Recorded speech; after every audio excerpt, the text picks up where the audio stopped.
এখন ঘৰ বনালে অতি কম 4টা পইণ্টত আপোনালোকে গুৰুত্ব দিব। হয় হয় নমস্কাৰ। আজি আমি আপোনালোকৰ সন্মুখত লৈ আহিছোঁ বাস্তুৰ কিছুমান বিষয়, যিবোৰ বিষয় আমি এৰাই চলিব নোৱাৰোঁ, যিবোৰ বিষয় এৰাই চলাৰ পিছত আমাৰ যথেষ্ট সমস্যাৰ সন্মুখীন হোৱা যায় বা বিভিন্ন অসুবিধাত পৰা যায়। তো তেনেকুৱা ক্ষেত্ৰত আমাৰ কিছুমান সমাধান আছে, যেনেকুৱা ঘৰ বনোৱাৰ ক্ষেত্ৰত যিহেতু বাস্তুৰ বিশেষকৈ গুৰুত্ব দিব লগা হয়, তেনে ক্ষেত্ৰত আমাৰ গৃহকাৰ কনষ্ট্ৰাকশ্যন প্ৰাইভেট লিমিটেডৰ বাস্তু কনচালটেণ্ট ৰমেন শৰ্মা ডাঙৰীয়া আমাৰ মাজত আজি উপস্থিত আছে। হয় নমস্কাৰ। আপোনাক আদৰণি জনাইছোঁ আজি আমাৰ এই আলোচনাৰ মাধ্যমলৈ।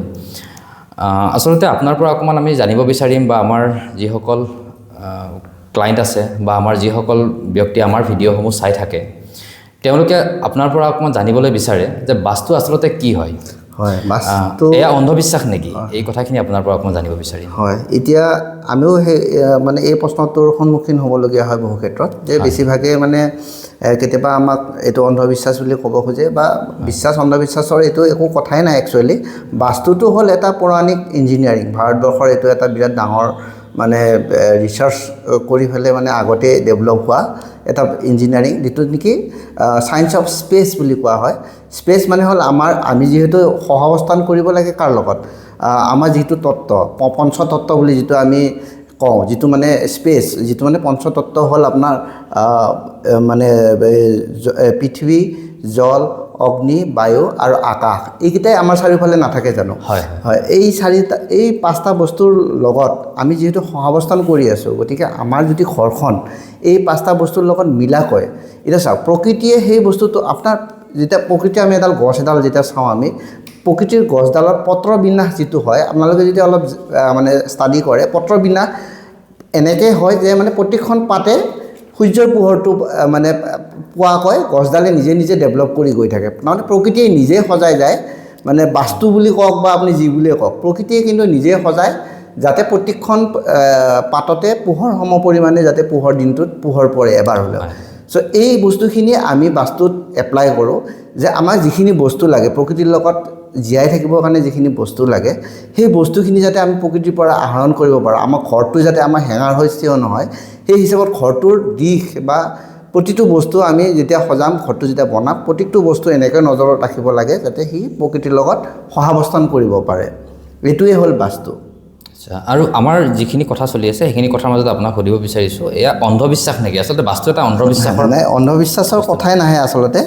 এইটো হ'ল যদি আমি আজিৰ পৰা 100, 200, 300 বা ব্ৰিটিছসকলে ইংৰাজী শব্দবিলাক আমাৰ মাজত ননালৈকে যেতিয়া আমি চাওঁ, আমাৰ যিটো প্ৰচেছত, যিটো ইঞ্জিনিয়াৰিং যিটো আমি যিটো ইঞ্জিনিয়াৰিং বুলি কওঁ, যিটো ছিষ্টেমত আগৰ ঘৰ দুৱাৰবিলাক বনিছিলে, আপুনি চাব আজি 1000 বছৰ পুৰণা ঘৰো আমাৰ মাজত এতিয়াও আছে, অক্ষত অৱস্থাটো আছে। এনেকুৱা ধৰণৰ এই যিটো 1000 বছৰ বা তাৰো আগৰ পৰা যিটো চলি আহিছে, ঘৰ দুৱাৰ, মন্দিৰ বা যিবিলাক অট্টালিকা আছিলে, সেই অট্টালিকাবিলাক বনোৱা যিটো প্ৰচেছ আছিলে, সেই প্ৰচেছটো এতিয়া যদি আমি কওঁ যে সেইটো এটা ইঞ্জিনিয়াৰিঙেই প্ৰচেছ, গতিকে তেতিয়া সেই বস্তুটো ইঞ্জিনিয়াৰ শব্দটো বা ইঞ্জিনিয়াৰিং শব্দটো ইংৰাজসকলৰ লগত অহা বা সেনেকুৱা ধৰণৰকৈ অহা, তাৰ আগতে আমি যদি শব্দ উচ্চাৰণ কৰিব যাওঁ, তেতিয়াহ'লে সেই বস্তুটোক কৈছিলে বাস্তু।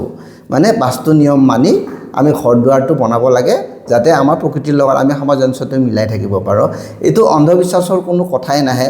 এতিয়া মই এটা চিম্পুল এটা এক্সাম্পল দেখাওঁ আপোনালোকক।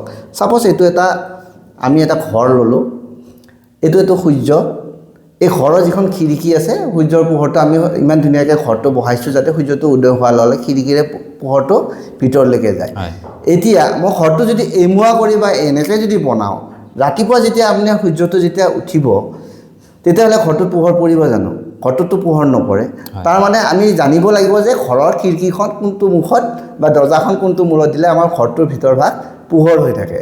আৰু সেইখিনি বস্তু যে আমি জানিম বা এপ্লাই কৰিম, সেই বস্তুটোৱে হ'ল বাস্তু। আৰু সেইটো অতি পৌৰাণিকভাৱে আমাৰ ইয়াতে চৰ্চা কৰি আছিলে, আৰু এই শব্দটো ভাৰতীয় শব্দৰ কাৰণে বাস্তুটো আমাৰ বাস্তু হিচাপত মানে এনেকুৱা মানে কিবা অলৌকিক যেন বা অন্ধবিশ্বাসী শব্দ যেন লগা হ'ল। আচলতে বাস্তু আৰু ইঞ্জিনিয়াৰিং যেতিয়া কম্বাইন কৰি আমি ঘৰ এখন সজাম, ইমান সুন্দৰকৈ মানে তাক মানে প্ৰকৃতিৰ লগত মিলি থাকে যে তাতে বাস কৰা প্ৰতিটো মানে সদস্যই মানে কমফৰ্ট ফিল কৰিব বা মানে সদায় তেওঁ মানসিক বা শাৰীৰিকভাৱে কমফৰ্ট হৈ থাকিব, এইটো গেৰাণ্টি হৈছে। মানে ইয়াক বিজ্ঞানসন্মতভাৱে বা ইঞ্জিনিয়াৰিঙৰ ভাষাত অৰিয়েণ্টেশ্যন বুলি কোৱা হয়, যিটো আপুনি আমাক মানে জনাইছে হয় হয় কথাখিনি। অৰিয়েণ্টেশ্যন, যিটো আমি মিলাই চলো যিটো হয়। ৰমেন দা, ঘৰ বনোৱাৰ সময়ত আমি বিশেষকৈ কোনবোৰ বিষয়ক অৰ্থাৎ বাস্তুৰ বিষয়ে আমি গুৰুত্ব দিব লাগে? হয়, অতি কমেও কওঁ মই, মানে এখন ঘৰ বনালে অতি কমেও 4টা পইণ্টত আপোনালোকে গুৰুত্ব দিব। হয়। এণ্ট্ৰি, আপোনাৰ বেডৰুম পজিশ্যন, কিটচেন পজিশ্যন আৰু অবভিয়াছলি টয়লেট পজিশ্যন। এই 4টা যদি মানে আপুনি ঠিক কৰিব পাৰে, এনেইতো বাস্তু আপুনি 100% কৰিব লাগে আৰু 100% কৰিব পাৰিলে খুবেই ভাল, কিন্তু অতি কমেও এই 4টা পজিশ্যন যদি আপোনালোকে ঠিক কৰি ৰাখে, তেতিয়াহ'লে বহুতখিনি আপোনাৰ মোটামুটি 50%, মোৰ দেন 50% বাস্তু আপোনাৰ নিজে নিজে ঠিক হৈ যায় যদি এই 4টা পজিশ্যন আপুনি ঠিক কৰি ৰাখে। যিহেতু আপুনি পজিশ্যনৰ কথা ক'লে আমাক, আমাৰ চাবচোন আমাৰ মানুহৰ ঘৰবিলাকৰ পজিশ্যনবিলাক অলপ বেলেগ বেলেগ ধৰণৰ থাকে। যেনেকৈ চোতালৰ পৰা দক্ষিণ পূবৰ ফালেহে আমাৰ মন্দিৰৰ পজিশ্যনটো থাকে।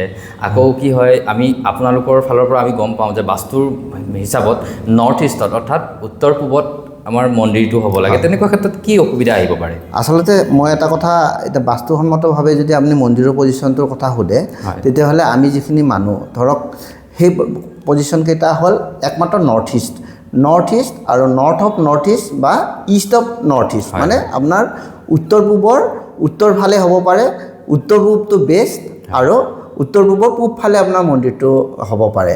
তাৰ বাহিৰে যিকোনো পজিশ্যনতে আপোনাৰ মন্দিৰৰ পজিশ্যন মানে ভাল বুলি কোৱা নহয় বাস্তুসন্মতভাৱে।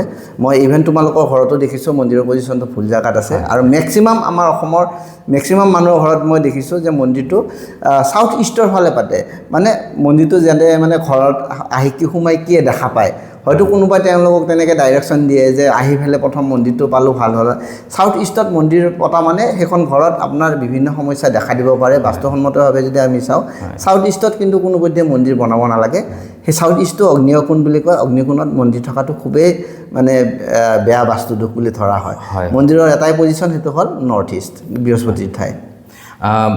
আৰু এটা বিষয় আপোনাক সুধিব বিচাৰিছোঁ, যিহেতু প্ৰৱেশ মানে মেইন এণ্ট্ৰি অৰ্থাৎ মেইন ড'ৰ বা মেইন গেট বুলি কওঁ আমি, যেতিয়া এটা ড্ৰয়িং এটা বনাওঁ তেতিয়া আমি তাতে মেইন ড'ৰৰ পজিশ্যনটো কিমান গুৰুত্ব দিবলগীয়া হয়? হয়, মেইন ড'ৰত আচলতে প্ৰথম মই ক'লোৱে 4টা মেইন বাস্তু চাবলগীয়াৰ ভিতৰত মেইন বস্তুটোৱে হ'ল আপোনাৰ এণ্ট্ৰি পজিশ্যনটো।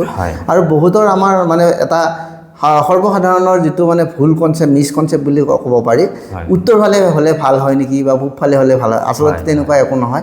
আমি যদি 32 গ্ৰিড মানি চলোঁ বাস্তুসন্মতভাৱে, উত্তৰ ফালে হয় 3খন দৰ্জা থাকে, 3টা মানে গুড কোৱালিটিৰ দৰ্জা থাকে। মানে 4টা দিশৰ ভিতৰত উত্তৰ ফালটো এটা এনেকুৱা স্থান য'ত নেকি 3টা পজিশ্যনত আপুনি দৰ্জা দিব পাৰে। বাকী পূব ফালে আপোনাৰ 2খন দৰ্জা আছে, খুবেই ভাল বুলি আমি জানো, জয়ন্ত আৰু ইন্দ্ৰ বুলি কওঁ আমি সেই 2খন দৰ্জা। মানে সেই 2খন দৰ্জাৰ নামটো শুনিলে আপুনি গম পাব, জয়ন্ত হ'ল ইন্দ্ৰৰ পুতেক আৰু ইন্দ্ৰ, তাৰমানে ইন্দ্ৰ আৰু জয়ন্ত দৰ্জাৰ যদি প্ৰৱেশ থাকে পূব ফালে আৰু কি লাগে। ঠিক তেনেকৈ দক্ষিণ ফালেও 2খন দৰ্জা থাকে, 2টা পজিশ্যন থাকে, আৰু পশ্চিম ফালেও 2টা পজিশ্যন থাকে, যিটো নেকি খুবেই ভাল বুলি ধৰা হয়। আৰু বিশেষকৈ বেলেগ বেলেগ প্ৰফেশ্যনেলৰ লগত জড়িত মানুহে এই বেলেগ বেলেগ দৰ্জাকেইখন যদি পাই যায়, তেতিয়াহ'লেতো আৰু মানে সোণতে সুৱগা হয়।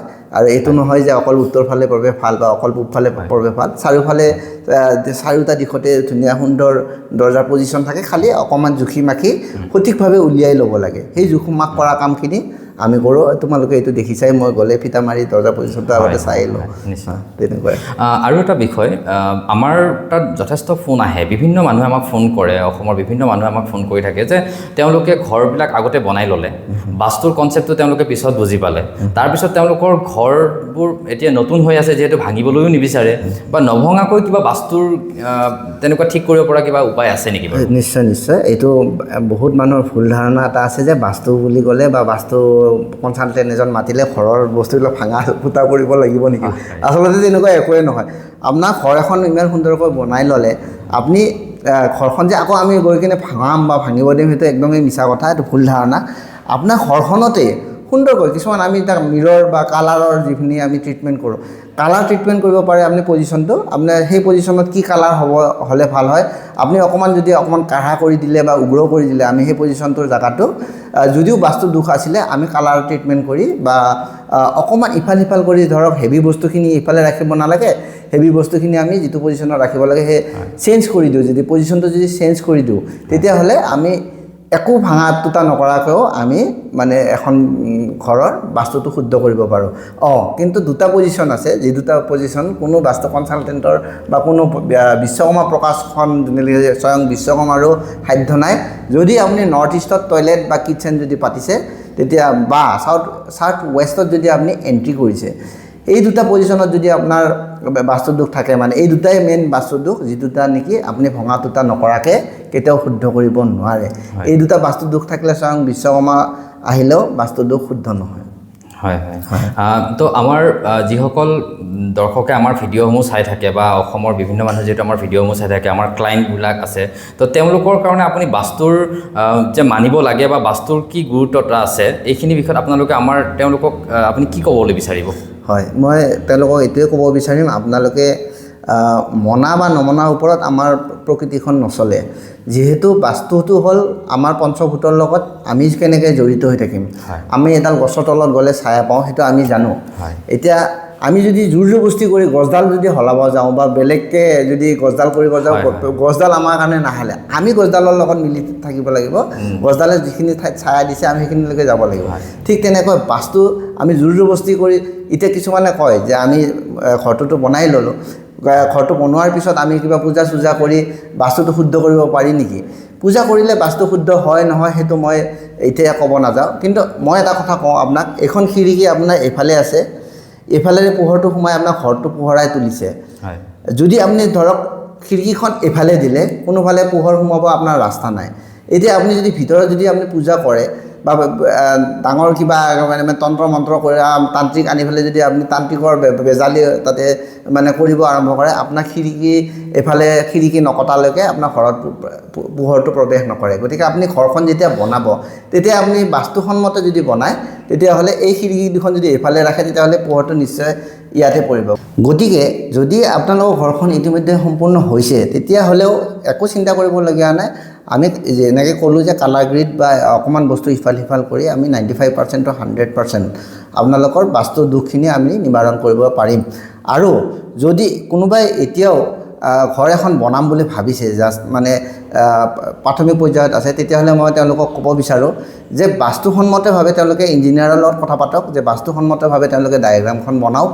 আৰু বাস্তু আৰু ইঞ্জিনিয়াৰ কম্বাইন কৰি যেতিয়া আমি এখন ঘৰৰ নক্সা তৈয়াৰ কৰি ঘৰ তৈয়াৰ কৰিম তেতিয়াহ'লে তাতকৈ মানে উত্তম কোৱালিটিৰ ঘৰ মই মোৰ বোধেৰে ক'তো নাথাকিব তাত যিসকল মানে বাসিন্দাই বাস কৰিব তেওঁলোকে অত্যন্ত কমফৰ্ট অনুভৱ কৰিব শাৰীৰিকভাৱে বা মানসিকভাৱে গতিকে মই সকলোকে আহ্বান জনাওঁ যে আপোনালোকে যদি ঘৰ এখন নিৰ্মাণ কৰিব বিচাৰিছে তেতিয়াহ'লে আপোনালোকে ঘৰখন বাস্তু কনচালটেণ্টৰ লগত কথা পাতি বা ইঞ্জিনিয়াৰৰ লগত কথা পাতি বাস্তু কনচালটেণ্টৰ লগত যাতে তেওঁলোকে ডায়েগ্ৰামটো বনায় আৰু আপোনালোকৰ কাৰণে ঘৰ এখন প্ৰস্তুত কৰি দিয়ে তাৰ কাৰণে আহ্বান জনাওক হয় ধন্যবাদ জ্ঞাপন কৰিছোঁ ৰমেন দালৈ আপুনি আজি গৃহকাৰ কনষ্ট্ৰাকশ্যন প্ৰাইভেট লিমিটেডৰ এই বাস্তু সম্পৰ্কীয় আলোচনাত উপস্থিত হৈ ইমানখিনি সময় দিয়াৰ বাবে আৰু যদি আপোনালোকেও যদি ৰমেন দাক আপোনালোকে পাবলৈ বিচাৰে ফোনযোগে বা আপোনালোকৰ ছাইটত গৈ ভিজিট কৰি বাস্তুৰ কিছুমান দোষ যদি আপোনালোকে নিৰাময় কৰিবলৈ বিচাৰে তেন্তে আমাক আপোনালোকে যোগাযোগ কৰিব পাৰে আৰু অনাগত দিনতো আমি আপোনালোকক বাস্তুৰ সম্পৰ্কীয় কিছু ভিডিঅ' আপোনালোকলৈ আগবঢ়াম আপোনালোকে আমাৰ এই ভিডিঅ'সমূহ চাই থাকিব ধন্যবাদ